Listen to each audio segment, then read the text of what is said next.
Recording. Great. Episode 74. I'm Pat. I'm Jeffrey. This is Coffee Before Bed. It sure is. What are we doing tonight, Jeff?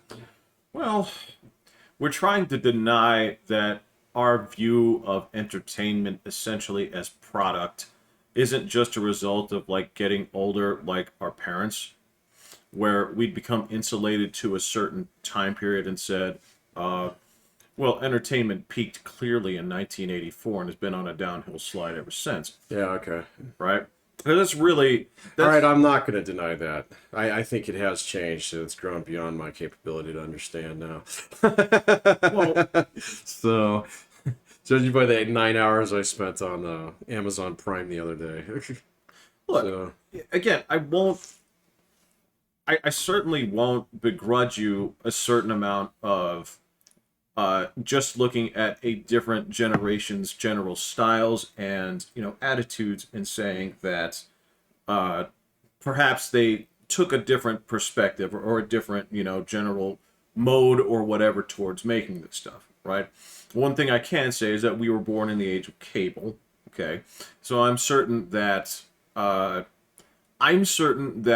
folks that were around, actually adults in 1980, right, when they started watching cable, probably were pretty disgusted by what passed for original programming on like USA. Or I don't think there were any original cable movies back then. So, well, like I would say that the turnaround would be for essentially when like Lifetime started doing like original programming and things like that. what is that, early 2000s? No. Lifetime? Yeah, no. This stuff was like early to mid 90s. What was it? That would have been Like Hallmark shit? kind of. Well, Okay. remember, Lifetime was like the channel for like women, and so they'd have like little shit dramas and I don't ever remember watching Lifetime. it wasn't for me. Yeah. Because it looked like dog shit, right? And the same thing goes with like the original shows that would be on cable. That you would be like, these look like cheap knockoffs of real shows. I don't really remember much about cable. Except for like as kids, we had the Disney Channel a couple years here and there, whenever Dad could get a deal on it. Sure. Um, the only cable that I remember watching is like early MTV, Sure. and then maybe like Comedy Central. Because they used to That's a little bit later too. yeah, but it would be like South Park days, so like early 90s. Because that was originally on Comedy Central, wasn't it? Oh yeah, still is. Yeah, no, I get that. But like the stuff that you see in cable landscape today, I don't think there's a parallel to it in the 80s or the 90s. Oh, look, man. Look, let me put it this way, right? So you would have like original programs. You would have like USA's like Silk Stockings, which was their like Law and Order knockoff, and or Okay, stuff yeah. like that. So, and I don't mean knockoff. I'm not trying to paint this as shitty, but to me it kind of like it felt like I don't know. It felt like the great value of whatever it is that you were watching on network TV. Hey, you're not supposed to knock that, man. I still have yet to try their mac and cheese. But Look, I'm just saying, like at the time. Okay, look. Let me just say it this way. When we were kids, okay, I didn't do this because I didn't care. I didn't even really know. But there were people in plenty of places where it's like, you get your shoes at Walmart, right? I do remember that. Right? Now people don't care. I would say largely people don't care. I 'cause they remember don't we know. didn't have a Walmart here till the like mid 90s. No, we had a Kmart. We had several Kmarts. Yeah. Yeah. Yeah. So Kmart's, and then I remember Mom taking us to Ross every year. So dress for less, get new clothes for the fall. Okay. Yeah. So, yeah. The TJ once a Maxx. year. Yeah. Exactly. You go to TJ Maxx once every couple of years and get yourself a London fog jacket. London fog, or like, yeah, I remember like you would see kids wearing. You'd be like, you're wearing Keds, Keds, yeah, I remember Keds. and it would be like that's a discount brand, right? It was. So to me, it kind of felt like USA original programming was the kids of like TV, right? But at the same time, the whole idea behind this was you had 4 channels, now you have 80, right? Yeah. So they're filling in the gaps, and there's a lot of like when I like now, if I were to look at so the jump from 4 to 80 seems huge, but 80 to essentially Infinite, yeah. at this point is actually a bigger number. Infinity is a much bigger number, yeah. So, well, and this is what we've talked about here is like when you were talking about the equalizer, right? Yeah, which is unremarkably bad. So, well, I think unremarkable is enough, right? yeah, it's not really bad. It's just, it's like, I've seen this movie 100 times. Yeah, it is. So, yeah. You look at this and you realize that you are looking at a blanket that is essentially a quilt that has been cut out of every movie of this type. So there's just nothing about it. And you know how that works. When you have certain industries that are kind of, they don't hold the same power that they did, you have one of two choices. You either go experimental or you go safe. Yeah. And that is as safe a movie as you'll ever see. No, it makes sense. It's designed to keep the lights on. So Yup. That's what it'll do. And I guess that's my whole point. That's is fine. I have no patience or interest in perfectly safe entertainment. Yeah. It is so boring. It is so like do something. Have something. Don't come back at me and say like, hey, y'all remember Star Wars? And I'm not doing Star Wars. We're not doing Star Wars, man. I refuse. But I'm just saying, like, when they come back and say, all right, but what this is actually a condensed version of episode 7, 8, and 9 with the same beats and the same everything. Yeah. Like, you guys are pathetic. Yeah, they announced a new trilogy, too. So, it's just like, come on, man. Trilogy of what? I don't fucking know. I didn't read it. I'm not gonna. So, I don't want to know anything more about any of that shit. I don't want to know what's going on with Boba Fett now. I don't want to know about Mini Yoda. I don't really care what happens with Andor. It's just a planet, as far as I know. So, yeah. But it's not a planet, it's a character. Okay, I thought it was a planet after playing that fucking game. You know, just no, because there was. Look, I liked Rogue One, but Andor is one character he's Cassian Andor. He got blown up at the end of Rogue One. Who is this? He's the last dude that survives till the end of Rogue One with On the beach? Yep. So it's the guy from Narcos. Yeah, okay. Yeah. Who I just saw in that Denzel Washington movie. Sure, yeah. What is it, Diego Luna? I think that's Diego Luna, yeah. And he's fine, don't get me wrong, but... Did you ever see him get his face crushed in on fucking Game of Thrones? No. Oh, okay. No. I didn't know if I didn't know it was on that too. So. Yeah, he's the guy who gets his face crushed in by the mountain. Didn't know, but... That's the first time I ever saw him, so... No, but, I mean, when you're coming into something like this, you're basically... You are plucking background characters from Star Wars and asking me to give me a serious fuck. Like, I get this, but that wasn't even his movie, okay? No. The movie is about girl that can't close her mouth, so you see her teeth the whole time, and she speaks exactly... She's great, man. Come on. She's a terrible actress. All right, I'm not doing the Star Wars thing. No, that's fine, but I'm Let's just sketch this one out. No, but I'm just saying, like, I'm not gonna... If they go out there and say, like, the next, Star Wars series is fucking Max Rebo, who's the like the piano playing elephant in the cantina. It's like, dude, I don't care. Max and friends. Exactly. Yeah. You are just... I don't have patience for product, Patrick. I don't have patience for just product for product's sake. Yeah. Yeah. No, I mean that's why there's nothing, man. So. Well, there's tons, but you have to... It is a chore to sift through. Yeah. It's almost like gardening, it's a lot of work for a little bit of pleasure, man. So, Oh, yeah. Yeah. Now, you got to really be into it in order to find those gems, man. So. Well, and there are some great strawberries out there in there, but you are throwing a lot of them away to the squirrels. Yeah. No. I don't know. Maybe when I commute this fall, I'll start listening to music again. So, well, That's a way in. It's been a couple years, man. Yeah. Yeah. That's a way in. Yeah. I don't know. Back to cartoons, though. Back on So cartoons. Yeah, I never watched the regular show. Is it any good? it's fine. It's very silly. Okay, that one's on my lineup. So, You're either going to really enjoy it or you won't. right. I've never seen anybody that's kind of like lukewarm on it. I never checked it out, so I'll have to check it out. So, yeah, and actually, there's a whole season of Rick and Morty out there that I don't watch. And I didn't realize there was one. So, The last one, yeah, I guess I got caught up with that a while ago.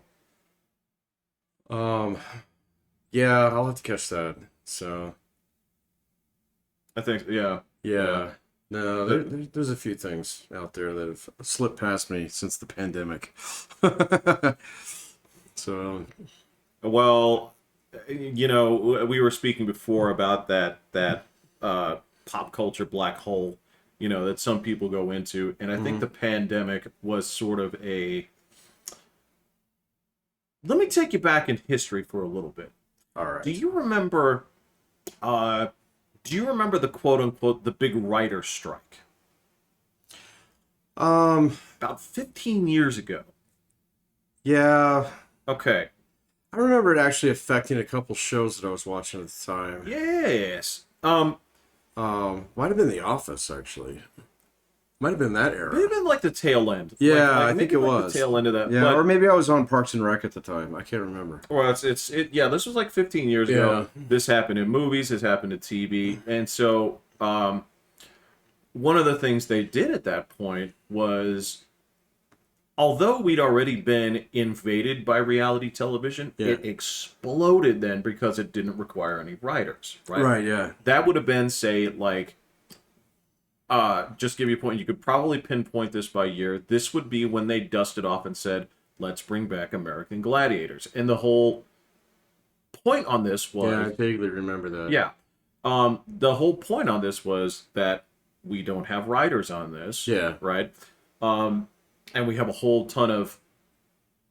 Here's what's interesting: if you actually go from coast to coast, right? This was something that I learned. This is one of the things that I thought was interesting. Like, because we talked about, do they film things in New York and stuff like that anymore? Well, here's a lot of it is a lot of the jobs in New York are not union. Okay. But if you do the same production out in Hollywood, there is no getting around it, right? And I'm talking about like, so the way that it was said was, all right, so we filled this over here with this crew, okay? And they were doing a reality show. Like, once the shot is done, even the talent just goes in there. It's like, all right, we got to move on. So they'll grab like boxes or lights or something and help doing that. Whereas, what is the term for that? When you do another union guy's job? There's not a term for it. So I thought you called it something. on the railroad, we called it time slipping. Okay. But that's the railroad is the only place I've ever heard of that. But there is a version of that where, like, don't touch that. That's that guy's job, right? I'm sure there is, but I'm going to be blunt with you. The railroad was the only place where that was a thing. So all the airline unions that I was with, all three different ones, none of them had that. No, So- but that's what they were saying. That's what they were saying. Is that Yeah. it was like when the talent went to go grab a light and move it. Yeah, the guy, yeah, you know, yeah. it was like, put that down. Yeah, you could file a grievance against that. Or Exactly. something. Yeah. So, I'm trying to remember where I was going with this. But it was I don't know. Move on. Well, you were talking about how writing was basically. I think you were building the argument that writing, the fact that we moved away from having writers, and now you have like executive producers or producers who kind of guide, your like conversations, but aren't technically quote unquote writers. kind of. Yeah. Okay, Yeah. yeah. As a matter of fact, what I can tell you is like with the stuff that I write, I have to do the credits, Right. and there are like 14 fucking executive producers. Right. Yeah. At the beginning, and then you get down to story. There's like 5. Yeah, and they did it all in the very first beginning of the season, man. Especially when it comes to where when it comes to this bullshit, like when it comes to like reality television, like Sure. you might as well put story and editors under the same bucket. Yeah. Yeah, I don't know though, man. Well, editing's a little bit different because that's post production, isn't it? It is, but a lot Yeah, of what they're okay. doing is editing the story, editing the events to make a story. So, Yeah. No, that's an old technique. They've oh been yeah, doing that a long you know time. all that. Yeah, Yeah. yeah, of course. So, but there's like I don't know, man. I mean, you just look at like the kind of media that's available that people actually make. So your TikToks, your YouTubes, and stuff like that, man. Oh, okay. It's almost 99% reality based. You Oh, know? yes, And yes. so I mean that's just a popularity kind of thing. I mean that's just legit what like I think people actually respond to. And then every now and then you do get a couple shows, all right, that are extremely well written, and it's like having a good meal, you know. Exactly. So, but you can't have 10 of those. So, No. no, you can't have 10 of those in a row, man. And so you got to fill it out with Real Housewives of New Jersey here and there. Look, man, I look. We talked about this before. They go in the same category. Right. There's only four. Smart to stupid, and Okay, I love your analogy on this shit. I think I found the original stupid. Okay, Tell me, it's yes. got to be Taxi. I've been watching episodes of Taxi lately. They are so goddamn funny. Okay, but they are so dumb. So, and it is such an old show, man, but it actually holds up very, very well. So I hadn't seen it since like Nick at Night reruns, maybe like 20 can years imagine, ago. yeah. Yeah, it's funnier than you remember it being. So, and there's not that many of them. So, or at least not that many that you can find on YouTube because you can't find it anywhere else. Well, so hold on with that. Wouldn't something like that? I would imagine that wrangling the talent on that show would have been next to impossible. Probably.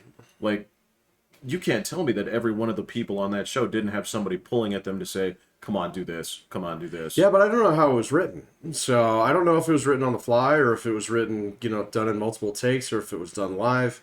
I have no idea. I don't know the history behind it. Back then, Well, yeah, you don't know because they can go a couple different ways. All right, because you're talking like the first episode. I had to look this up was like 1978 or 77, okay. and then it was Dunzo by like 83. So it didn't last that long. By today's standards, 6 years is quite a run. Well, yeah, that's true. So, but it actually had to switch networks too within there. So From where to where? I think it went ABC to NBC. So That's wild. yeah, it is Especially pretty for crazy. back then. Oh yeah, back then, yeah. But like, and then of course things started changing a little bit. But like everybody remembers that show for like fucking Christopher Lloyd. He's rarely on it. He's in every episode, but only for about 2 minutes. So Yeah, but so that's theater writing. When you have certain Yeah. characters that the whole purpose is they're going to come in, right? They're only going to be there for a short time, Yeah. and you're going to remember them. So they're going to save some like Yeah. dynamite lines for him. well, Andy Kaufman's on it too. Yeah, exact which is same wild. way. Yeah. So he's great. So From what I can remember, I mean, he's great. I mean, it was weird kind of catching up with that shit. So, and then I started watching some of the oldies out there because what followed right on the heels of that one? from Taxi, what'd you watch? Newhart? Cheers. So, Oh, okay. Yeah. Okay. So that was the next big show right after that one. So with Oh, okay. Rhea, what's her name? Danny DeVito's wife. Yeah, Rhea Perlman. Perlman. Yeah. Thank you. Yeah. And from what I understand, so it went ABC to NBC, and a lot of taxi riders went over to Cheers after that one. So. Let me ask you this. I don't know if this was something that you got caught up in your research, but was Taxi a Les Charles and Burroughs? Oh, I can't remember. I'd have to. I look don't that up. know. Yeah. I'd have to look that up. Yeah. No, I'm not sure. It popped on my YouTube feed the other day for some ungodly reason. So, I was like, oh, I remember this show. And so I started watching a couple of them. But holy fucking shit, they're funny, man. They're good. They hold up well. Look, man, I kind of went down that rabbit hole a little while back because one morning I woke up, or night, or whenever. It's all a meaningless time in the nihilistic void. Tell me how you really feel. No. It's a cauldron. It's a cauldron of stuff. And I remember waking up and I was like, I don't want to watch. I was like, I want to watch the Land Shark skits. from Oh, SNL back my in God. the day. And So the first one's good. okay, so it's They get weird. they get weird, and it's actually super fun. And you like, Excuse me. well, and it's funny where like you get to the actual Landshark skits, and they're so absurd, and then you realize the whole thing was just like, oh well, Jaws came out. That's Yeah. why you're doing this. Yeah. But there's this piece of this is like super funny because it's Danny just, man. it's hilarious, Telegram. right? Yeah. Well, eventually he says it's a shark, and that's when they get eaten. Land right? shark. Yeah. What? But that opened up a little It's hole. the one where they keep pulling sandwiches out of the tub too, right? Yeah. Okay. Because that's where they have the quint, and that's their That's Hooper and Brody. Yeah. With the leg, you know, but they're just pulling out just like tuna again, or I can't remember stupid, the joke. I know, It's really dumb. but it's funny. Yeah. And what's funny is that walking corpse of a show is still on now, Yeah, but it's it is crazy. unrecognizable. Like It's there was unwatchable. nothing there that resembles the same kind of I don't want to say innocent comedy, but it sort of is. Yeah. I wouldn't mark Chevy Chase down as anything innocent, but Okay, Roger that, but I mean, like Steve Martin, even Bill Murray a little bit, Dan Aykroyd Murphy, for sure. yeah. Oh, Rick Moranis definitely. Sure. Yeah, you know, there was something kind of cute about all their comedy, so that was good. You know, and then I mean, I know a lot of people point to like the Wayne's World years and stuff. Which absolutely has a '90s charm. It Put does. it to you, Yeah, right? but it still kind of has a little bit of that flavor from the original ones. Because I remember when that Saturday Night Live started going bad, like in what was it, probably like '88 or so. There were a few years there where we as a family stopped watching it. So Let me put it this way. All right, so if Sandler was involved, I was out. I think Sandler was getting involved at that time. That's So, sort of yeah. In fact, I'm that pretty sure my era dad was firmly an anti-Sandler kind of. that. Look, I'm just saying, like that. I get that people like it, but whatever his angle was, did not work for me. Right. Yeah, I remember that. It come on right after the news. So, Oh, yeah. So we watched that for a while. There was a lot of good shows in the late '80s and the '90s that we watched, though. So, I mean, like my house was dedicated. What was it? TGIF. Oh, sure, That was ABC, right? absolutely. Yeah. A staple for about a decade. And then Thursday was always like Cheers, That's and Cheers then Night night. Court. Yeah. So, which was on right after it, if I'm not mistaken. I think you're right. Yeah, then Wednesday night was always Unsolved Mysteries, man, in my house. I remember that. That became a Wednesdays thing. Yeah, that Yep. was a Wednesday thing. So I do remember that. Look, even Saturday wasn't a bad night because Saturday had the Golden Girls block. It did, yeah. Golden Girls and Empty Nest. And Empty Nest. So, Yep. My parents loved both of those shows. We had to watch them. So did mine. But see, like, I don't know. Let me ask you a question about this because you were talking about cable era earlier. Yeah. My house, we had a TV that had cable in it. So we had maybe 3 operable TVs. One of them was a little black and white job that I think my dad had squirreled away in the den. The other one was in the kitchen. That one did not have cable because it had a dial on it that only went up to 13. Yeah. And so we couldn't do that. And so if we were doing cable on anything, it was in the big TV that was actually in one of them fucking cabinets for a long time. So, and then what happened eventually was the upstairs TV blew up. Well, it didn't explode, but, you know, it just stopped working. It And then self-terminated. it euthanized itself. It's when you put them both on you at the same time, man. You know? It's gotta happen, man. It's gotta happen, yeah. Eventually that microwave has gotta. And so we got a different TV upstairs, and then and only then, all right, was when we actually got a chance to actually explore cable.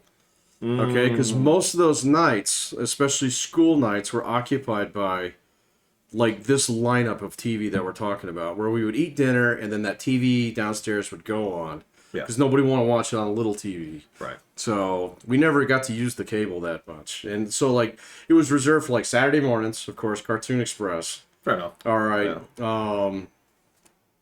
And then like those other 2 nights of the week, which would be like Monday, Tuesday. So It was Hunt and Peck, right? It was, and that's when I got hooked on Nick at Night back in the time. Okay. So I remember watching that, watching Alfred Hitchcock Presents on Nick at Night. And I still remember the lineup there is like My Three Sons and fucking Green Acres. Used to watch the shit out of Green Acres. Yeah, if you rolled around far enough, you got to Mr. Ed, and that was time. Mr. Ed was one of the originals on that channel. So that was when it was time for bed. Not that I hate Mr. Ed, but it's not. It was fine. It's fucking dumb. It's not as funny as Green Acres. No, it's not. Well, so you want to talk about? Oh my God, you want to talk about? They had some bad shows on there too, man. It's Look, one of the problems I had with like Nick and Night was they would have like an hour of laughing, and I didn't. Yeah, Martin and Rowan's laughing. I didn't. It didn't jive with me. It was just like. It was an era I didn't understand. yeah, pretty much. I mean, like, they would go out there and say, like, well, this is an entire sketch based on a Pig Meat Markham song. Yeah. And you would know it because what the fuck does Here Come the Judge even mean? But that would just, like, pop in. And eventually Sammy Davis Jr. was doing that. Yeah, he was on. And I'm like, I don't understand why this is funny. Very interesting. This is what I'm like, I don't get it. There was, but they would rotate that one in and out too, man, because I remember there were a lot of other shows that would sneak in there, like F Troop. Gunsmoke was on there from time to time. That one wasn't even funny, all right? No. But neither was now Alfred Hitchcock Presents. No. Twilight Zone, that's where I saw Twilight Zone. Oh, so because they had the full run of those on there. They did. That would come through from time to time. Yeah, that's true. But then they would do Laugh-In, and they would also do that stupid Canadian show. It's like SCTV or something like that, which was basically Canadian like Laugh-In. Yeah. Hee Haw was on there too sometimes. Yeah, there was I remember when Hee Haw was on primetime, man, when I was a kid. Yeah, I did too. There was a... Dad would turn the TV off. That's really good New Yorker would. But, I don't mean that in a derogatory way. Right, yeah. But there was... Maybe the game's on, No, man, look, there was this weird... We came out of it. Our childhood, this had ended. There was this weird, like, reverence for rural life. Yeah. Like you're talking about. Oh, yeah, because... Little House on the Prairie. Little House on the Prairie. Dallas. Andy Griffith. Andy Griffith. Yeah, that was another... That one's a little bit older, though, man. But that was a Nick at Night show. That's actually a good show if you've ever watched it. Nothing wrong with it. Oh, okay. No. Yeah, that one's actually pretty good. But there's this thing where there's this, like, you said Green Acres, certain things where... Hee Haw. And then, like... Almost in, like, a complete act of, like, we have got to get this shit off TV. Deliverance comes out. And... Oh, yeah.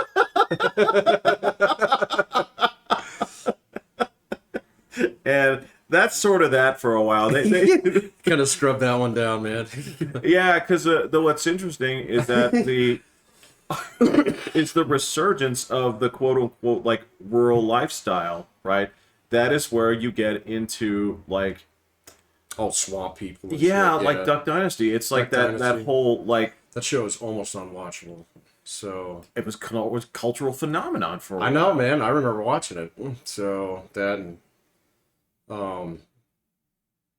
there were a couple others like kind of started looking at that like that whole thing with the Duggar family. What was that one? Oh, like 19 kids and counting. Yeah, and it was all like, this return to simple family values that kind of had gotten lost. But I mean, you think about it, like just about every major TV show of the 90s kind of had some of that baked in there, with your exception of like your Law and Orders and stuff. But like all your sitcoms were based upon a family structure.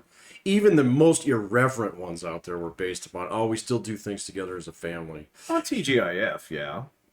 Well, no, absolutely. But even things like Married with Children, Okay. So, All right. So if you're talking about, all right. So I would argue this, right? That when it comes to, especially back then when it came to sitcoms, and frankly, I would argue that that is more or less a done deal at this point. Like there's still some lingering remnants of crap that like my brother will look at because he's like, "Yay, product." But I don't, look again. I'm not picking on Will because They eat cheese.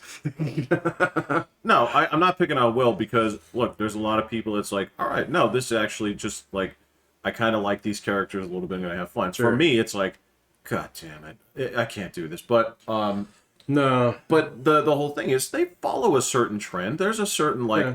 oh, okay, well, what we're in the business of doing whatever ABC is doing, and we're in the business of doing whatever NBC is doing because they have these proven numbers, right? Okay. So yeah, that standard family dynamic is something that takes off in the 80s, right? I would say Well, it goes back further than that. I would say like this is maybe like an Archie Bunker All in the Family Oh, type. it goes back further. I mean, you can take it all the way back to Leave It to Beaver if you want to. Oh, sure, Yeah, sure. Dennis the Menace. Yeah. So, yeah. But there's a version of this they say like, all right, well, this is a stalwart. This is what goes into this, right? Right. Now I can say that you venture from that. Obviously, like Perfect Strangers didn't have like a family. Yeah, that's true. It's like brothers, but there's a Will and Grace, same way. yeah. Yeah. And you know, so that's the thing. The 90s, like Yeah, Friends kind of broke that too, didn't they? so did Seinfeld. They were not about like family units. Seinfeld's a good point, yeah. Seinfeld was actually a very different type of comedy Oh, 100%. when it got dropped. Yeah. So much that at the time I was like, I don't get this. Oh, no, a lot of people didn't like it. So, that was not watched in my house until much later. So, Yeah, and eventually, when I turned around, I was like, this was 20 years ahead of its time, oh, yeah, no. at least. Yeah.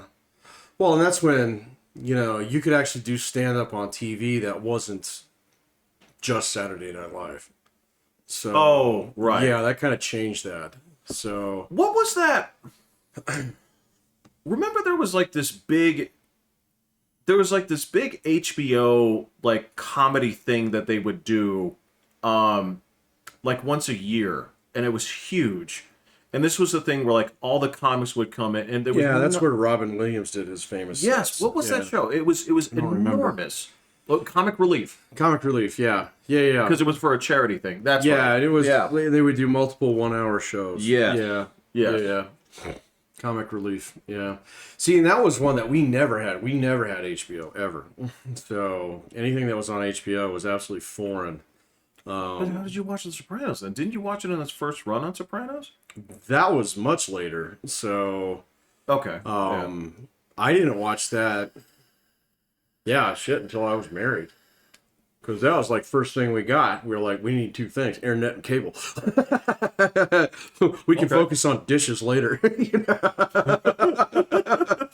So, yeah, but that was right at the height of The Sopranos. Okay. Yeah. Because I didn't even know about the show until you told me you were watching it. We might have had HBO the last year or two, but I know that, like, for the longest time, we actually had HBO a very little bit when my brother and I were very young, because I remember watching Fraggle Rock. So that was on That's such a HBO. weird thing to be on HBO, yeah. There was Fraggle Rock, and there was another one right after it that I cannot remember for the life of me. I've tried to think about it, and I cannot figure out what it was. So there was something that came on right after it that was kind of similar to it, but also weird, but not related. So I can't remember what it was though. It's not like Fraggle Rock was weird, but it was... It was a little weird. It was a little weird, yeah. So, I mean, it was Jim Henson before he committed suicide. So, or no, he didn't commit suicide, did he? I don't think he did. I think he checked out from, like, cancer or something. Yeah, but I thought it was like linked to something that was not so good. I can't remember. You might be right. I wouldn't be surprised. I wouldn't want to slander him on the YouTubes here. So, I wouldn't dare. yeah. No. That man had... let me just put it to you this way. That man had more talent per square inch than pretty much any creative in Hollywood at this point. Yeah. Right? And again, I'm not like worshiping at the teat of fucking Miss Piggy, but I'm like, when it came She's down, a pretty good character. no. That's what I'm saying is like I'm not going to sit there and just like it'd be the same like wankery that people would go in there and say like, oh, Shakespeare, right? And I'm a literate. Yeah. I teach this shit, right? But at the same time, there's like a fanboyism. Oh, like for Jim Henson, a retro fanboyism. Their favorite thing is probably Willow. So Willow, or like, oh my god, the Labyrinth. Oh yeah. Look, Labyrinth is something else. I like it. I don't begrudge anybody that's like, this is the fucking dumbest thing I've ever weird, seen. Man. My wife loves it. I do too. But there's I fully agree. That is Jim Henson, right? Believe so. Yeah, I think so. Yeah. Because if you can name another guy that was doing puppets like that. The only guy who come close to be like Tim Burton. So I think his puppeteering came in a little bit later. So, well, I don't even know. Yeah. I don't even know on them. I don't even know if he didn't work with Jim Henson and that some of I that think shit. he did. Wouldn't surprise me. But like, I'll fully admit, it's like, all right, so it has everything to do with the time period that I saw it back then. That it had those kind of like neat little puppets. That I'm a big David Bowie fan. You're talking about Labyrinth. Yeah. Yeah. Okay. Okay. The guy from Labyrinth Turned into a bird and flew away. Oh shit! I need to watch those. Come to think of it, I think them and their rando seasons. So. I think you'll find that there's probably like 10 episodes you missed. Probably, in yeah. 14 years. Yeah. But yeah, so that is completely a product of time. But I don't dig this like. Again, it's the same kind of thing where they talked about, like, in modern culture, people younger than me is like, oh, Betty White was so cool. It's like, how the fuck would you know? Yeah, so I don't slap people down like that. No, I'm not. Yeah. But, and I'm not trying to be rude about it, but it's like, there's this sort of, like, retro, like, oh, Jim Henson was off. Like, how would you know? See, I like it when people say things like that when they're younger. So I'm kind of in the opposite camp on that one because there's definitely like things that they experienced as kids that are absolutely fucking alien to me. Yeah. And so they make jokes and I'm like, oh fuck, I don't get that. Damn it. So I like that. See, no, I'm the opposite. That makes me feel kind of like that's what actually makes me feel old. So, you know. Oh my god! Not when someone comes to me and says, "Oh, I love Betty White." It's like, "Oh man, I watched Betty White when I was a kid. When did you watch her?" It's not like, "Well, how the fuck would you know?" So, well, no. Yeah, I'm a little bit different on that one. What I'm talking about there is that sort of like that thing of like coming back in there and talking about like how awesome Golden Girls was, and you're like, "Oh, well, you didn't watch it."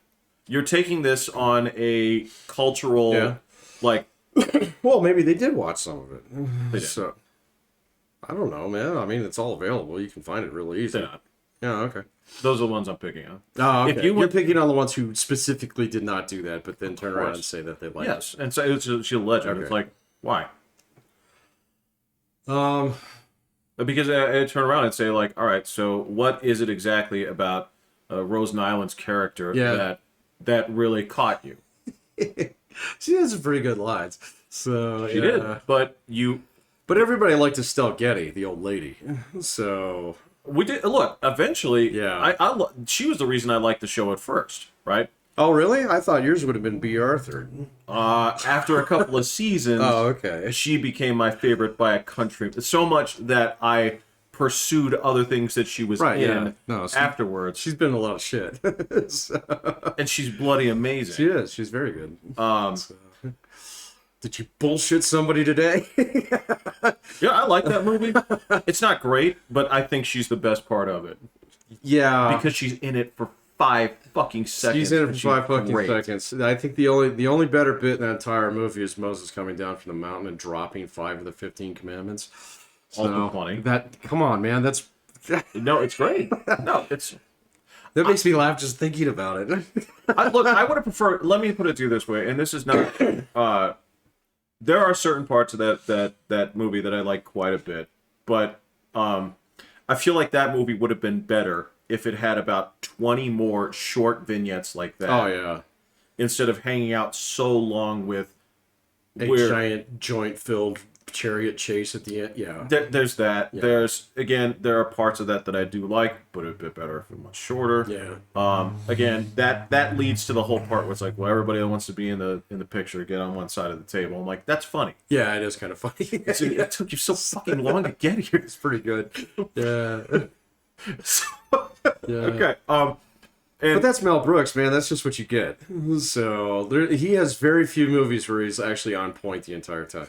So I can only think of two. So well, because it's a genre comedy. both of them are genre comedy. Yeah. So yeah, one of them gets you instantaneously canceled if you even bring it up these days. I would try. I wouldn't try either, even though it's like the funniest movie ever. So You can do it if you're Mel Brooks. Yeah, you can do it if you're Mel Brooks, and he's still alive, isn't he? Yeah. Damn, he's got to be like 100. So he's got to be close, man. Bro, it is weird. This is the piece of, like, obviously this would have been the same thing in some capacity, like when, I don't know, like your mom would have been like, oh, Rock Hudson died, you know? Right, yeah. But for me, it's weird because every day I'm seeing like a name like Michelle Nichols died like yesterday, you know, from Star Trek. Uhura. Oh, yeah, Uhura. Yeah, I did and see there's, that. I feel like somebody like that drops every 2 days. Yeah. And to me, like with the no-name nobodies that are in Hollywood right now, again, this is like old man talking, but it's not. It's not. It is not. It is not star-driven the way that it used to be. Yeah, I don't know, man. I mean, there's like a stable of actors out there right now who consistently show up. Yeah, most of them are named Chris something. There's a team of Chris's There's a team of that Chris's. you all know. Yeah. So, well, I was mentioning like Josh Brolin earlier tonight. He's going to be cranking shit out for the next 10 years. So, because he's going to age exceptionally well. Yes. Benedict Cumberbatch, same thing. Yes. You know, yeah, there's quite a few of them. Oh yeah. Look, you're always going to see. Look, if you need a big guy, The Rock is going to be there. The Rock's going to be around for a while, right? If you need, you've got a bunch of black guys that you can pick from now. Absolutely, that are absolutely fantastic actors, and some that aren't. There are some that aren't. Some that aren't. Yeah. It's like, oh, do you need to be yelled at? Well, there's some Chris's that fall in that category too. there are, but yeah, I feel like if you need to be screamed at for 2 hours, here's Kevin Hart. Here's Kevin Hart. Yeah, so he's great. So sort of. Yeah, if you need someone to smolder on screen until here's Idris Elba, take him. Oh yeah. There you go. Yeah. Yeah, there you go. Yeah. So I mean, like, I get it, but that's the thing. Those are all guys that have been around for 20-something years. Yeah, I get that. Well, I mean, shit, even Brad Pitt's going to be around for another 20 years. So yeah, because he eats right and exercises. I guess he's also got the genetics going for him in a lot of respects, but, you know, I mean, it's also like after a certain point in time, you've done enough work in Hollywood, people don't give a shit what you look like. They'll still give you roles. So, well, you also know what you're doing. That's absolutely. You show up and you do your lines and you leave. It was like famous, and wasn't Anthony Hopkins famous for that before he retired? He refused to like fucking do any rehearsal or any shit like that. He'd like, no, I'll be there at 8 and do my lines. You know? In the 70s, when Anthony Hopkins, was doing Easy Rider, he was so obstinate, right, that in order to actually get him to do what they asked, the studio had to bring in like 50 hookers. Anthony Hopkins? I shit you not. That's hilarious. No, right? Because that was the only way he'd like answer their question. In the 70s. That's the 70s, right? Yeah, he's a little different now. So no, but he's a person that did that. You're either that kind of guy, and you learn from it or whatever, but you're either that kind of guy or you're not. Right. And I think part of that is that's sort of what it takes to propel yourself into something where where you're in this sort of like in order to play these huge characters, there's part of that has to go in it. But yeah, when we're talking about the studs, like, look, Gary Oldman's gonna go. He's fantastic. He's seasoned, but there's no like young group of people that are great actors except for the roles that they're put in. I don't know Tom Holland is anything other than the new Spider-Man. I don't know. I don't think Hollywood will have a problem actually coughing up talent over time. It never really has. There's only been a couple of eras that were a little bit dry, but even then you can pick out some plums. Oh no. But what I'm saying here is they'll never elevate to the same level as Harrison Ford. They'll never elevate to I'm not going to put the never stamp on that one, man. So, I mean, there's a lot of things that could change the industry in the next 10 years. So, a lot of those guys will be around in 10 years. And so, they might be some of the elder statesmen and women at that point in time. It'd actually be, pretty fucking good, I don't know, though, man. Some guys just come out of nowhere, too. And then he's just amazingly talented. Yeah. So, Well, they appear from, like, other places. Like, again, we didn't know who Benedict Cucumber Snatch was. Cucumber Snatch. And it turns out that he and his weird face were doing things man. on BBC. He's ugly in the most unique way. Yeah. It's like, you're not ugly, you're not beautiful. No. And you realize it's like, oh, well, that's why you act. Like, right. Because you had that weird little fucked up thing about you that said, like, all right, well, you can't model. Oh, clearly not. Yeah, clearly not. Yeah. So there's definitely that. But before I get to, we're I don't want to say we're off topic, but there was a book you've been listening to that you wanted to expand upon. Yeah, I haven't finished it. Oh well, then fuck that. Yeah, sorry. The guy has such a melodious, like, British voice that he puts me to sleep in about 10 minutes. So, but I'm probably about 80% of the way through it. So, I can see where he's going with his argument. So, but I don't know, man. So, like, I was talking to you about, like, podcasts and stuff earlier and how, like, all my shit is starting to, like, cross over. Right. So, this guy comes from those circles as well. And so, like, I already know where he's going with some of this stuff. So, just because he's like, oh, you're buddies with Jordan Peterson. Got it. So, I know what we're going to talk about here. Yeah. So, this makes sense. I don't know, man. It's really hard to get, like, a unique take on wokeism anymore. So, it's very hard to find someone who has original thoughts on this. So, and I was hoping that Douglas Murray would be it. But actually, he's one of the first guys.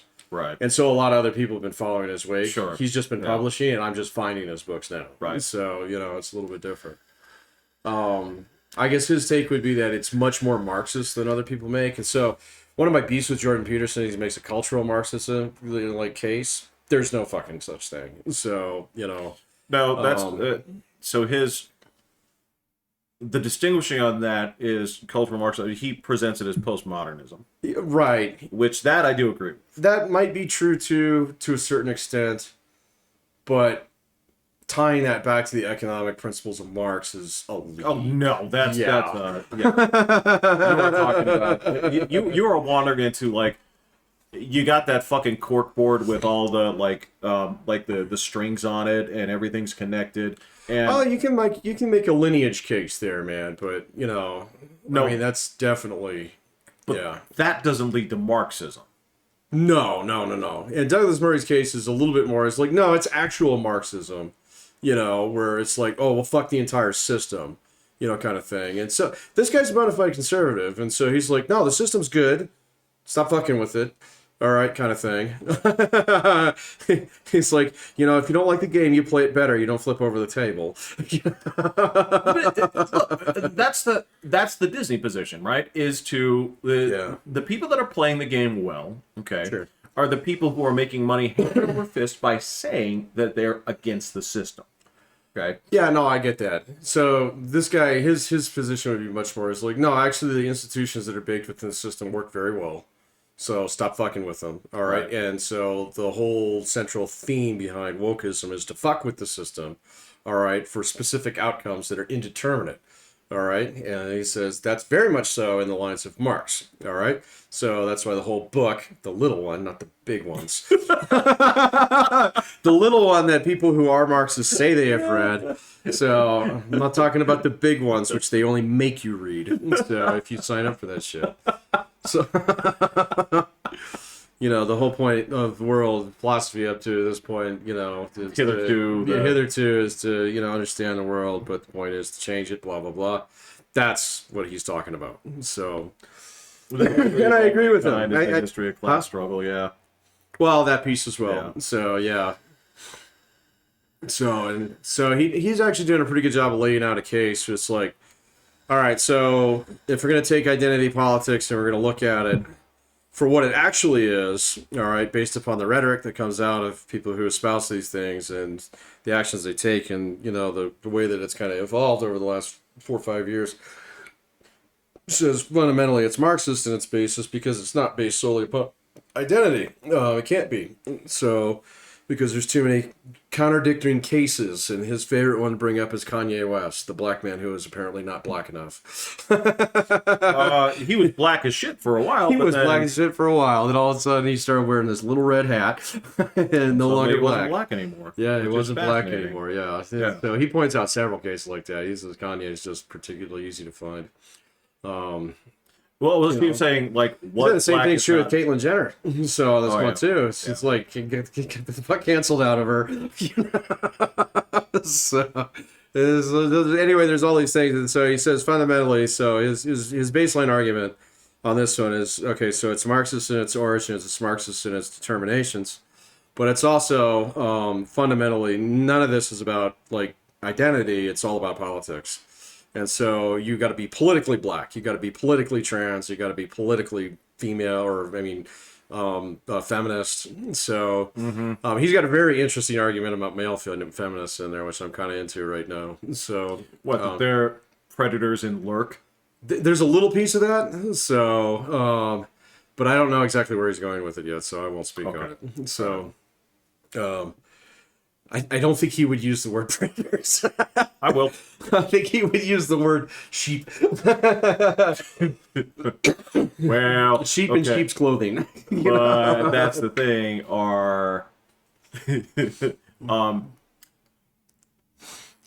They still eat meat.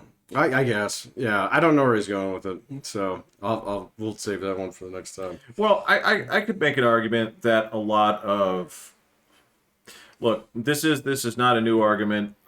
It may be the first time I'm speaking about it, but basically the whole thing here is there's so much into this where you're expected to believe or accept certain things as fact, right? Because when you look at things and you look at like modern male feminism, all that is basically it's repackaged like mansplaining, right? Where the whole thing is, okay, well, you have to advocate for this because these people can't advocate for themselves. It's like, you sure? Are you certain? Yeah. Because you're explaining this to me like I'm a fucking idiot. Right. I get it. Yeah. Okay. But you acting like this group needs your protection because they're so vulnerable is really quite offensive. Which is the same thing where, again, this goes back to that Hillary Clinton thing that I transcribed, where it's like she's talking to this black guy like he's fucking retarded. I'm like. Is it? You opened your own shop. Oh my God! I'm so proud Did you of tie you. your own shoes today? I know. Wow. It's like it's amazing. She just like it's just like oh what? Yeah, the bank gave you a credit card. Wow. I've actually seen a couple arguments in the last maybe like 3-4 weeks for her return. I know she's. I guarantee you, man. Like they're just floating those things out there to see how hard they get swatted down. So Well, there are finally some dissidents within the party that are saying they will not support Injun Joe as. I don't know why I'm calling him that. Because that's a Looney Tunes thing, yeah. right. It's just he chew up all the bullets and spit out a big one. It turns out his weakness is Ticklish. Right. His weakness is English. No, he's Ticklish. Oh, Ticklish. Yeah. That's right. I forget that. Yeah. What you know that you won't tell. But there is apparently some formal declarations that they will not support this man. Yeah, I would watch for those, and I'd be very, very reluctant. I'd be very, very surprised if those stand within another year. So we'll have to see. So well, he's already past the point where I remember your initial.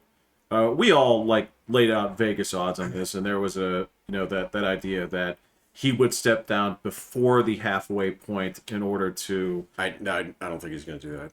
And no, there's no. It's already like past that point, and I guess, but well, like if he did, right, if he abdicated at this point, that wouldn't. Yeah, but anyway. Well, that was a conspiracy theory that was floated by one of these guys that I listened to, who's right enough to pay attention to him, but also does crazy shit like that. Okay. So yeah. Well, I mean, that's the thing is, like, when you're Jimmy the Greek, you give everybody like a lock of the week, and you say like Broncos by 3 when they're playing the Browns. Yeah, just to keep them on the line. But you also have to come in. You also have to come in and say like, you know what? I think the Jets knock off the Patriots this week. Yeah. By 7. By 7. Yeah. Right? Jimmy the Greek. Do you remember what his big controversy was? No. Why he got kicked out? Jimmy the Greek was he was a famous odds maker, right? For the longest time. He eventually revealed on the air. He started talking about the superiority of black athletes and saying that they essentially had a different biological makeup than your average white man, and evidently that got him canceled. Out of town. Yeah. You know, but then again, that's before cancel was a thing. So, well, you had to be like, if they didn't cancel Sinatra for all the shit he did, you got to do something that really pisses people off. You got to be up there. So you got to George Wallace it or something. Oh shit! Yeah, you remember the interview where fucking Sean Connery was like, "I don't think it's necessarily bad to slap a woman." I don't remember that being this big like thing in the United States at the time, but it wasn't. It wasn't. So, it was something that people joked about. Yeah, but I do remember him getting quite a bit of backlash for that a little bit later on. So yeah, because he said it in the 70s, and then Barbara Walter interviewed him about that. That's right. In like 89, and he didn't back off about it. Right. Which was it's like I didn't say it was a good day, it was a bad day. It's like when you've given her the last word, and she won't leave it alone. I think he's just playing a character, because wasn't he married to the same one for like 60 fucking years? I think you're right. I think he might have been one of those ones that had like the perma wife. I'm pretty sure you're right. And I might be wrong. Well, again, I have to take the perspective of like, it's 89.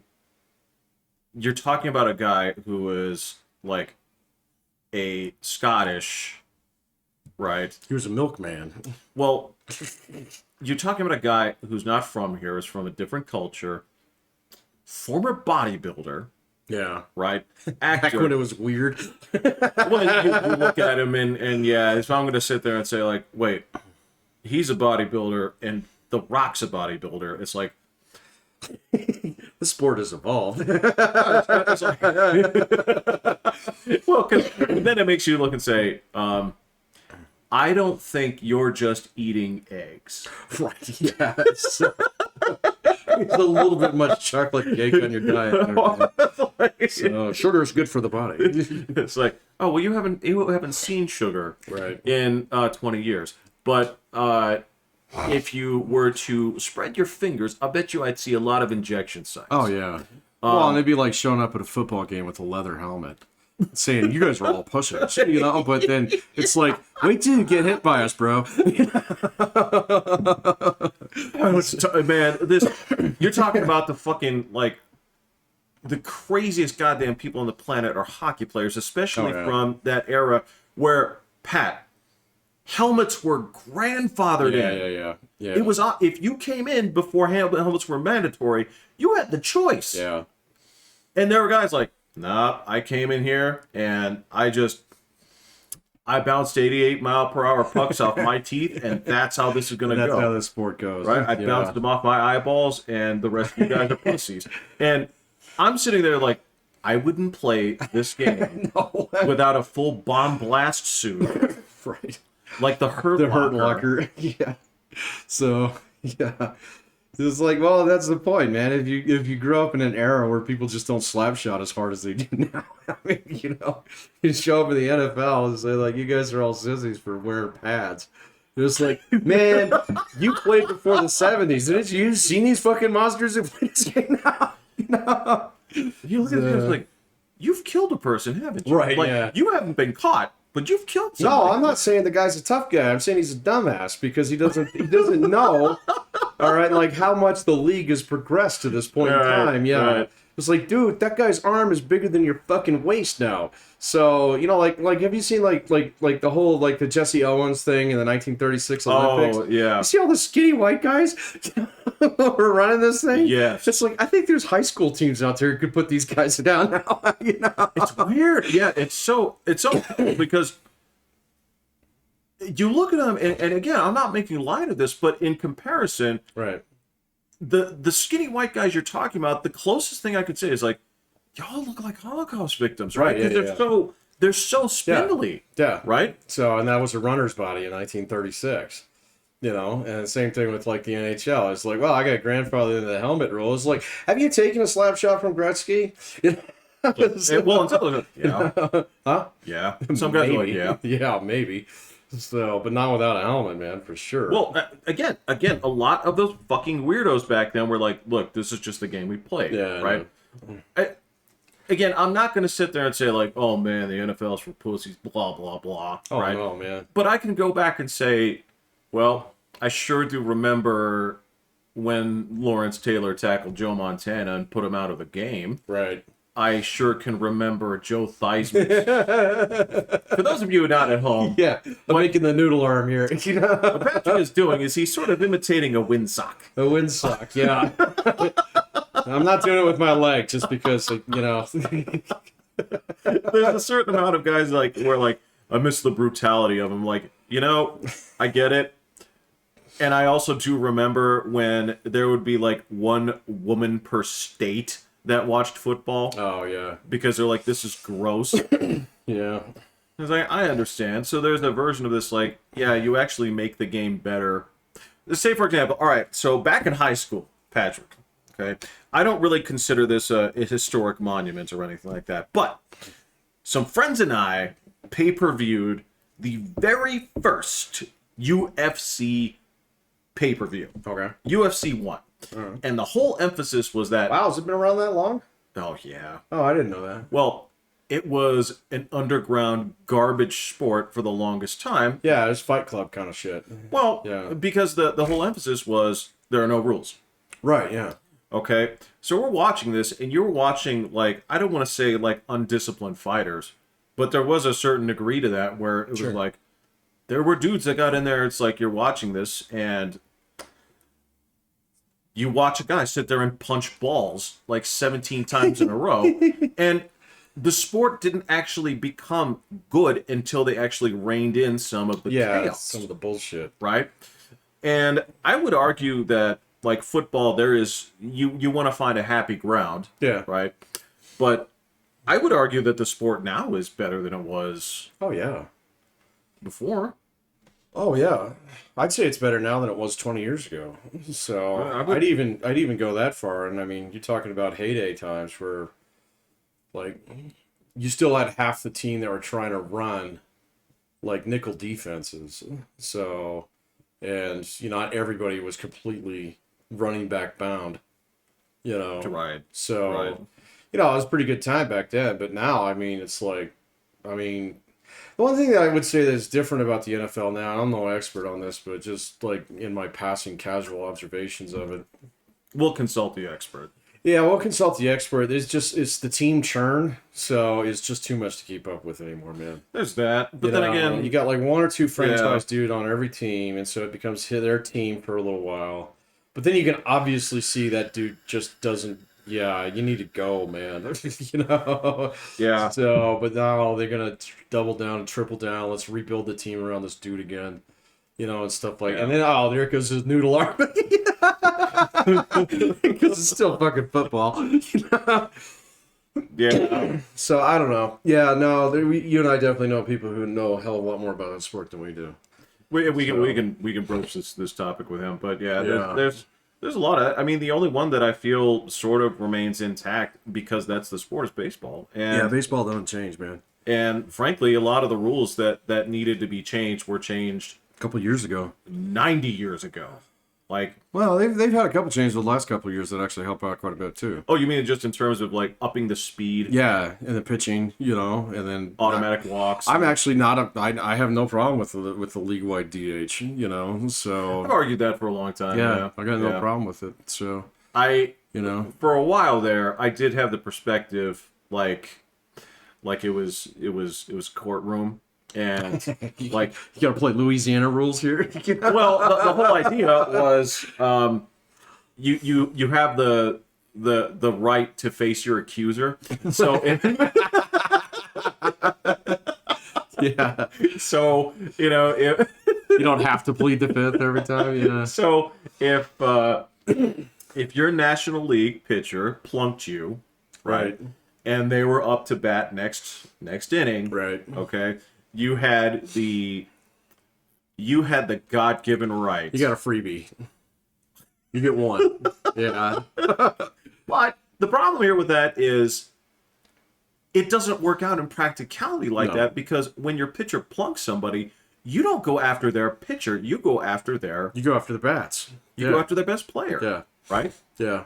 So I was like, okay, well, in theory this works, but since you guys actually don't enforce justice this way, Yeah, it doesn't go that way in practice. no, then it's sort of pointless. Yeah.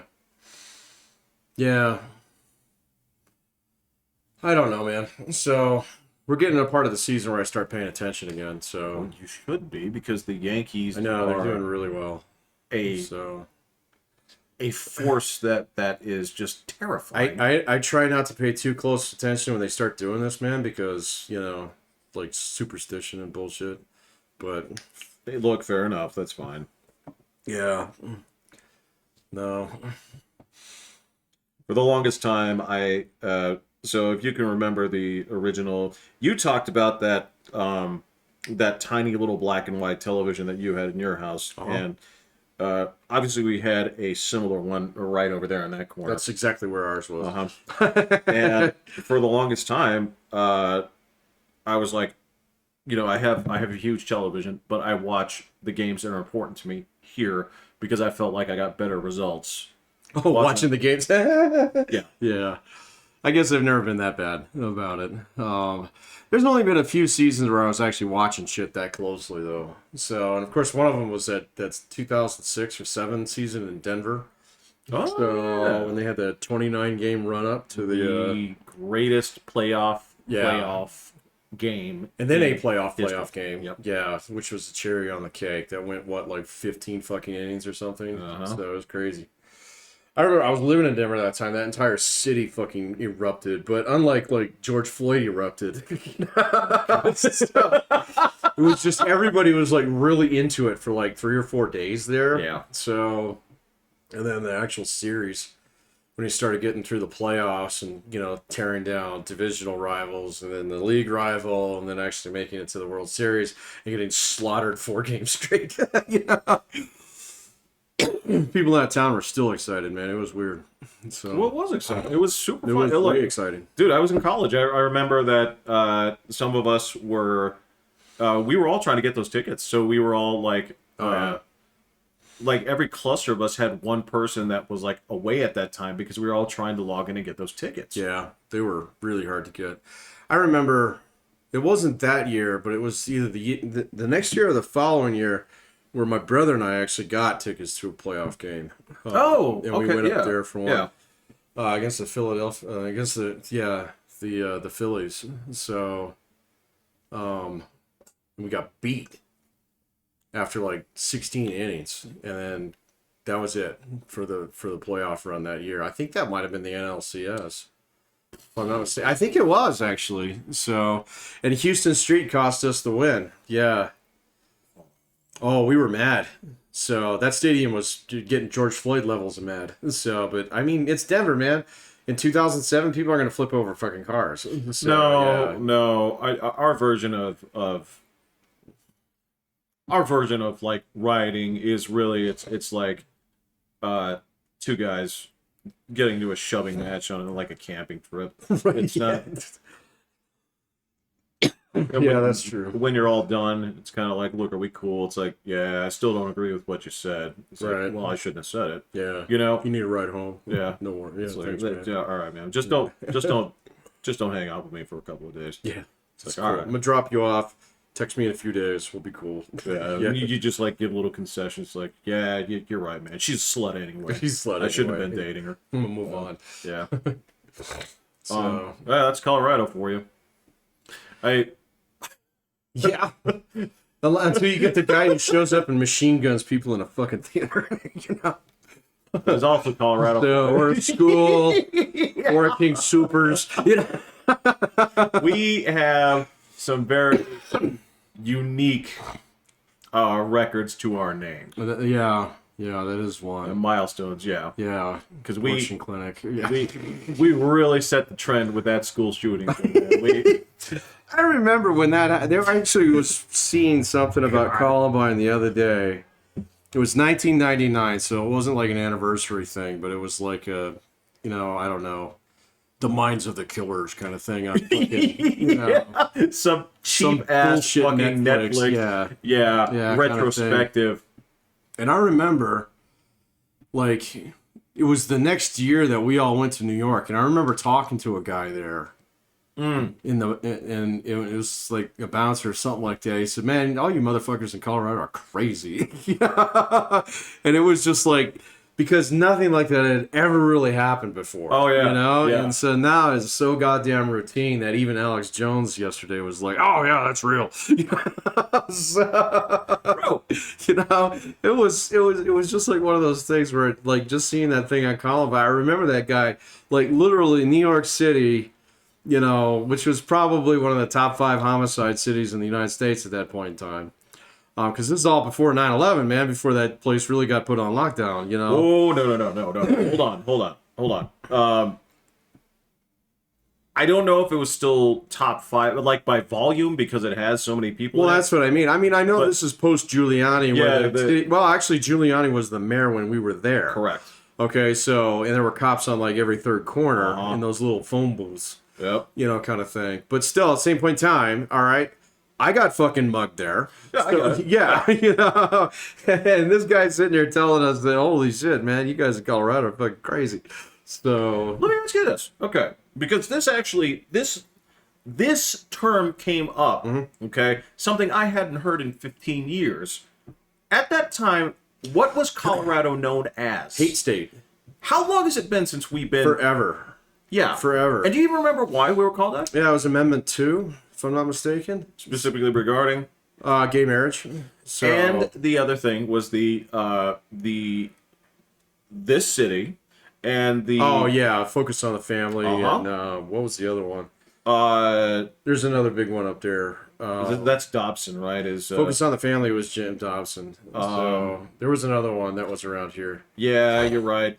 I can't remember what it was, but It's like Family Council or something. I can't remember. it had some dumbass name to it. But I was like, wow, that is complete. There's somebody that came up online. I was looking at like an old article or something. I was like, Yeah. holy shit, we haven't been that in a long. A long time, man. Yeah.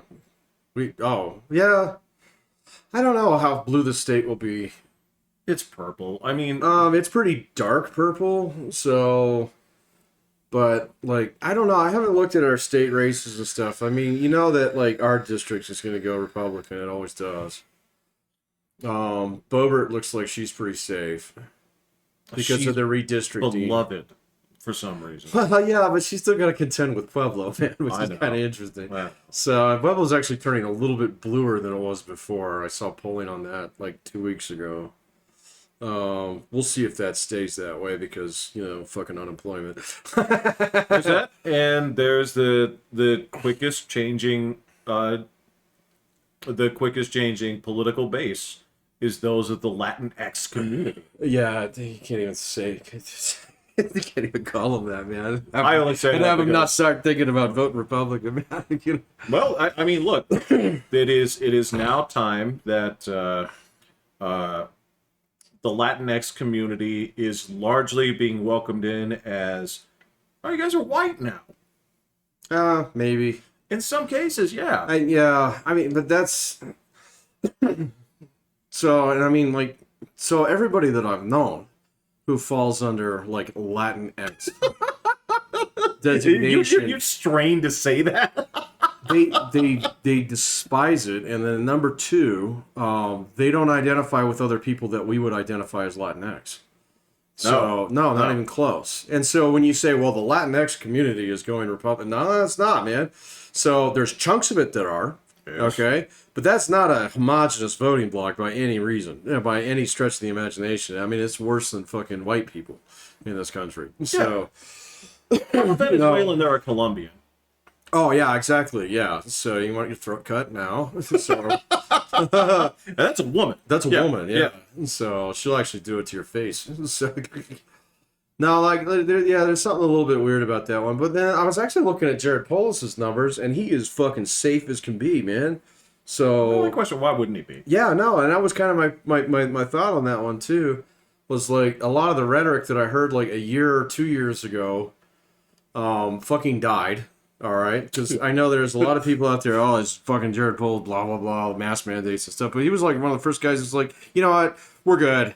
All right, so we've offered the shots. Here's your free kits, stuff like that. And then after like a year, before like even California even started thinking about it, we were already like, nah, you take care of yourself. Just don't be a dick. Kind of thing. If you're sick, stay home. Yeah, and there were certain things where it's like, well, yeah, expect you're probably still going to be wearing these in hospitals and stuff. And people are like, that seems reasonable. That seems reasonable. Yeah, so in airports, well, they're controlled by the TSA, so we really can't say anything about that. Oh, okay. What about the rest of DI? Rest of DI? No, we don't care. Yeah, and to be fair, like, in terms of, like, rationality, like, you turn around and say, like, because, yeah, the rest of the comparison was, like, we got our eyes over there on fucking Los Angeles and San Francisco, and they're like, why do you need to wear these things outdoors, in the park? That's a guy that you'll see more about the Fucking next couple Gavin Gavin Newsom, the next couple of years. I almost guarantee you're going to see more about him the next couple of years. He's the anti-Joe Biden. So, yeah. That he is... I've said that he is the greasiest motherfucker on the planet. That dude, I swear to God, that guy has got skeletons in his closet. I don't know, man. I mean, if he had skeletons, you'd think some of them would come out pretty quick. Oh, come on, man. Dude, you just read about what happened with the Mr. Pelosi trial, didn't you? No, I don't know anything about that. Fuck this. Okay, so look. Did he have a trial? Was that his DUI? It's tomorrow. He's pleading not guilty. So, look. Not guilty to a DUI. Yes. Okay. I'm going to lay out the facts for you. My thing is, like, why is a motherfucker driving himself around anyway, man? That's the question. He's worth like $120 million. Right, yeah. I mean, that's one of the first plan. things that I buy if I'm a millionaire. Okay. So I'm going to break down the facts for you here, okay? So this is versus what actually came out. So when I heard this story, I thought it was just the whole, like, it's like when the fucking cake boss got pulled over for DUI. I'm like, oh, he's drunk, and he tried to pull a, like, do you know who I am, right? Yeah. So they didn't even... Well, I'm assuming that's the baseline of the case, that he did that. No. Oh, okay. As a matter of fact, that little bit of information didn't come out. But he did do that. Here's what he did. Okay, so when they got him, okay, I don't remember how high he blew, but he blew pretty high. Plus, he had drugs in his system. Okay? What kind of drugs? They didn't say. They just said drugs in his system. Well, he's like in his 70s, isn't he? Okay, but he failed multiple field sobriety tests. Oh, yeah. Okay. Now, the other thing that they did, okay, was they reported that there were no injuries. Okay. Then they reported there were minor injuries. To who? Him? No, the victim. Oh, I didn't know there was a victim in the case. That's what I'm saying. There was a person he collided in with who actually does have serious injuries. Oh, okay. It wasn't reported. Yeah. Okay. Now the next part is... Yeah, no, that wasn't reported. No. So, in lieu of giving them his ID, do you know what he gave them? His passport? Nope. His business card? Nope. There's a little card you get, a little gold card that you get when you donate to the police. Oh, he gave them that. Yeah, it's like I'm a member of the fraternal order. He gave them that. Yeah, I bet he did. Okay, so that was not reported. Okay, now here's the thing: is as of yesterday, okay, as of yesterday, the judge that was going to preside over this was yanked. By who? Just recuse themselves. Oh.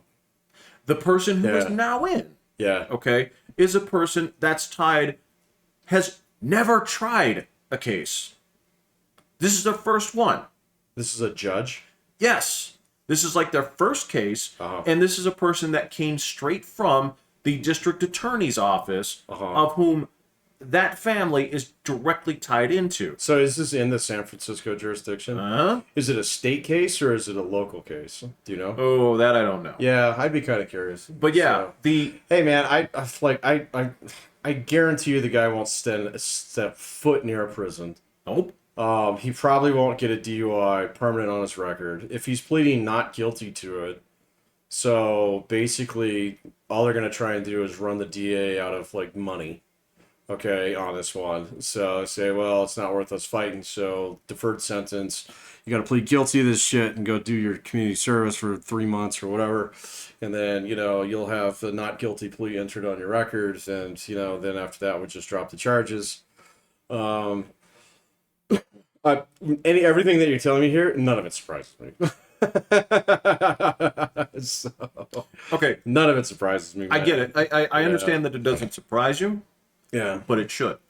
No, it doesn't surprise me at all, man. So, what are you concluding? I should be angry about this with being surprised? Well, I'm saying those are two different things. Okay, so let me say it this way: there should be a version of this where anybody that heard this information would be like, "Well, that's wrong." Well, I agree with that. I'm not saying any of this is right. But if your reaction, well, I'm not surprised because this is business as usual. Yeah. There should be a part of you that says, I shouldn't be okay with that. No, and nobody should be okay with that. So, now, do I think it, all right, if Donald Trump Jr. got a DUI in fucking Florida, would the same thing happen? Absolutely. Probably. Yeah, and so, I guess I don't care about the partisan aspect of it. But, the whole thing, the thing that pissed me off about her more so than anything else is stock trading lately. So, God. That's something that people actually should be, really fucking pissed off about. She's investing in chips now, and now that they're trying to do this big thing to actually bring chips back over here to the United States, which is a good thing, okay? But, we have this fucking parasite who's latched onto it here, is going to get it through because she's probably going to lose her speakership here in a couple months. And okay, fine. That's called just desserts. Good. I don't know. So those two guys that I listen to that like to bounce conspiracy theories off or hypotheticals, they've actually got an interesting hypothetical out there that Joe Biden will actually be a much better president with Republican Congress. I actually don't disagree with that. Yeah, that was a pretty interesting take. Yeah. So basically, you can turn to the nutbag version of the nutbag wing of his party and tell him to shut the fuck up because you're no longer even at the table anymore, man. Yeah. Oh shit. Okay, so I guess my argument on this would be, if the, well, I say if I almost consider this a done deal, but when the balances reshift, it'll be much easier to say. You don't have to blame anybody within your own party for any of the discord. You can be like, well, now I have these fucking lunatics over here to contend with, and they've been obstructing me on everything. Which is fine, because in some ways it's like, all right, well, you have clear-cut enemies now. Yeah. And it makes it super easy to point the finger. Yeah, it might. I don't know. Their point was more so the point in time that he could actually govern from the center a little bit better. If he didn't have to consistently cater to the progressive wing of the progressive wing of his party, to the children's table, to the children's table, the little table at dinner, the little table at dinner. So yeah, but so I don't know though, man. Their odds are still on the Democrats retaining the Senate. So.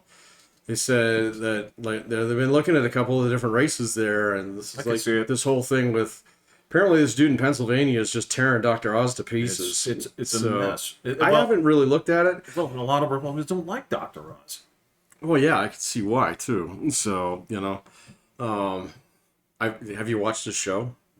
Yeah. Yeah. Okay. So I mean, I've seen it. This is not to say that I'm in the fan club. It's just I've seen it. Yeah, okay. It is the most vanilla, uninteresting. Yeah. Well, I okay. So if I were a 45-year-old woman worried about breast cancer, then maybe I'd be, Sure. into this kind of show. But Yeah. it's like I could not give a fuck about this. Yeah. I don't know though, man. I mean, it's kind of like doctors who have shows are always a little bit suspect in my mind. So, just based upon their track record more so than anything else. So, All right, let me. I think we can kind of ride this into the end because I think you and I are gonna have a lot of same opinions on this. Is there is this perception that the 12 years or so that you put in the field put you in a position where suddenly you're supposed to be in concord with every other person of every other field that has spent 12 years in study and practice. right. And I hate the idea of, well, the doctors are, it's like, no, they don't. Doctors do not agree. Doctors don't agree on routinely shit. disagree. Yeah. Right? And the whole thing of like trying to discount is like, well, fuck this doctor. It's like, because he doesn't have an opinion, I agree. It's like, bro, Right. there is no monolith when it comes to medicine, when Yeah. it comes to psychology, when it comes to history, when it comes to literature, because half of us out there in literature think that Shakespeare was like 15 different people. Right, yeah. And until I see evidence otherwise, I'm going to presume it's one man, okay, that, look, I can sit there and say, like, look, they actually had Einstein's brain. It's different than most people's brains. Right, yeah. All right? I'm going to presume that Bill Shakespeare, right, who was genius enough to write for common people, but still, this argument pisses me off so much. People are like, well, Shakespeare was written for, common people. It's like, yes, it was. But at the same time, nobody writes in iambic pentameter for regular people. Just for funsies, yeah. Which means, like a good Pixar movie, it's good for kids, but adults like it too.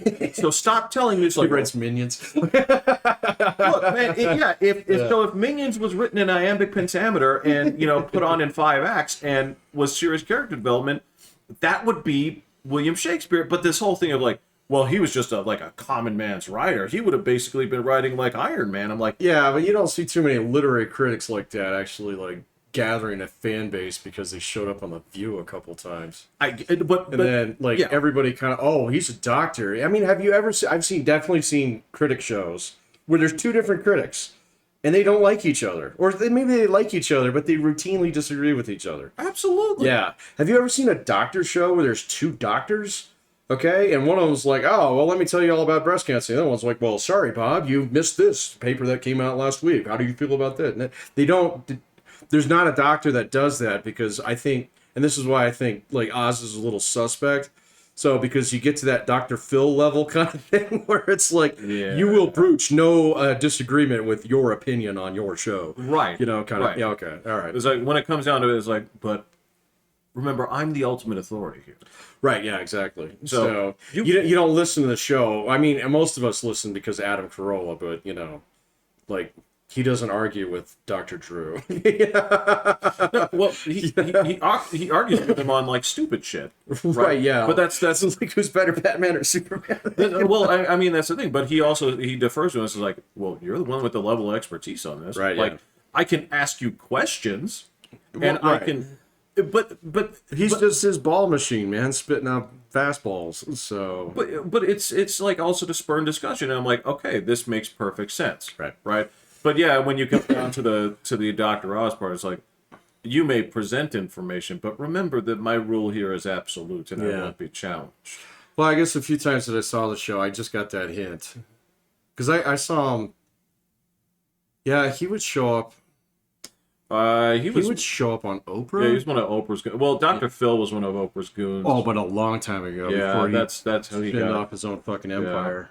So, Um, my mom was big on Dr. Phil for a long, long time, and I've seen his show enough to like, okay, the guy's not completely full of shit, but there's a little bit of shit in there.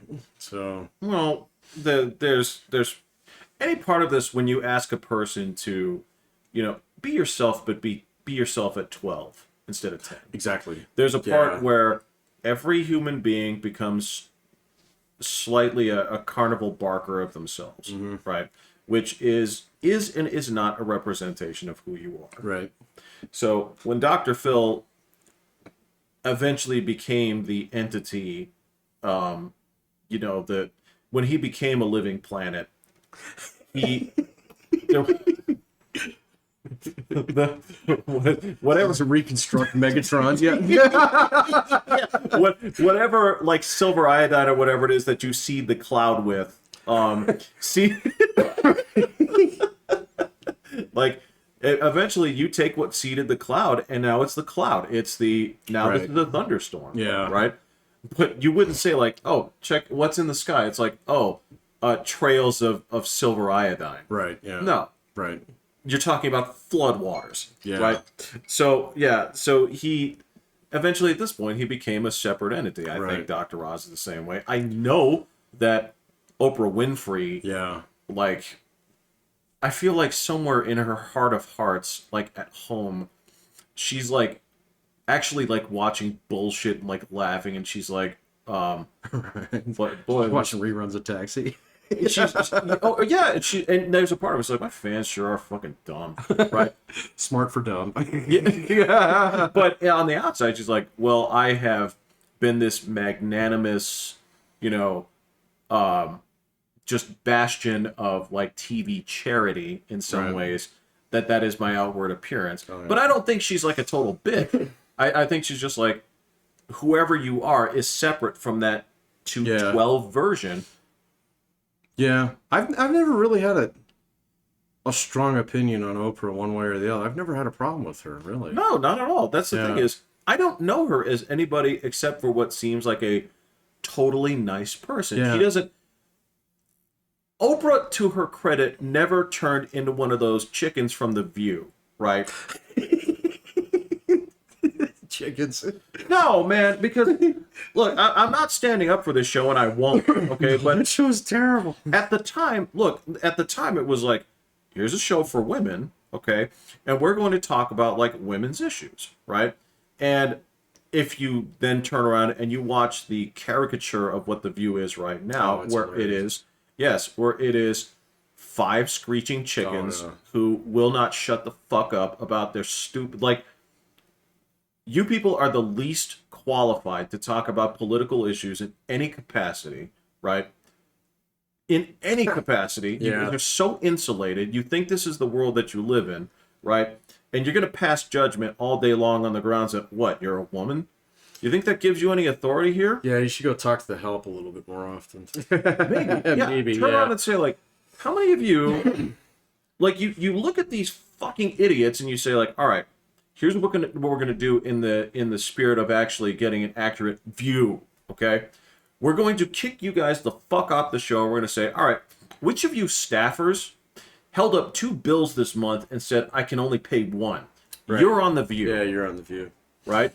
Yeah. And then, of course, you're going to find it's like some unaccomplished, like, ugly woman or whatever, and they're like, well, this is why this is television. This is why this is television, and that person is not allowed on TV. Talk like an idiot.